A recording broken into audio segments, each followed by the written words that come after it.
Ladies and gentlemen, today I want to shine a light on a powerful force that often operates in the shadows of our democracy: corporate lobbying. Specifically, let's talk about the top 10 companies that wield considerable influence through their lobbying efforts.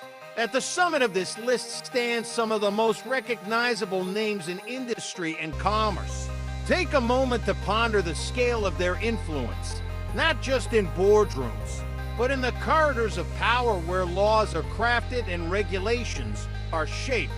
First, there's Amazon, a titan of e-commerce and cloud computing, spending millions to influence policies on everything from taxes to labor regulations.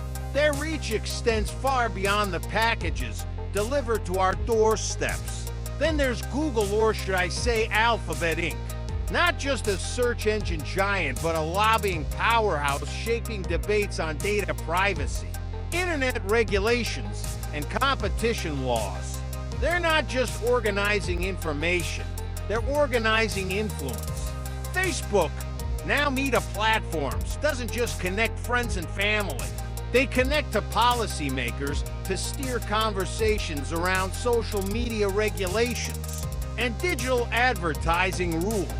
Comcast, the media and telecommunications giant, invests heavily to ensure favorable outcomes in areas like net neutrality and media consolidation. AT&T, another telecom behemoth, uses its financial muscle to influence decisions on spectrum allocation and broadband infrastructure. Boeing, a giant in aerospace and defense, maneuvers through regulations affecting defense contracts, aviation safety, and international trade. Altria, the tobacco giant, isn't just about cigarettes anymore. They're lobbying on issues related to tobacco control, vaping regulations, and more. Pharma, representing pharmaceutical companies, fights battles on drug pricing, patents, and healthcare policy, influencing what medications cost and who can access them. Lockheed Martin, one of the world's largest defense contractors, shapes policies on defense spending, arms exports, and national security strategies.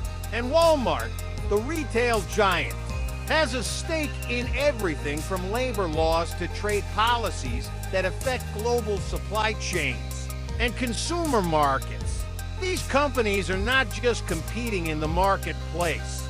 They're strategically investing in the halls of power to protect their interests, shape legislation, and drive economic policies that can profoundly impact our lives. But here's the crucial question in a democracy meant to serve the people. How do we ensure that the voices of these corporate giants don't drown out the voices of everyday citizens? How do we balance the scales of influence so that policy decisions truly reflect the public interest? It's a challenge that demands transparency, accountability, and a vigilant citizenry willing to hold both elected officials and corporate lobbyists accountable. Because when the interests of a few conglomerates overshadow the needs of the many, the promise of democracy itself hangs in the balance.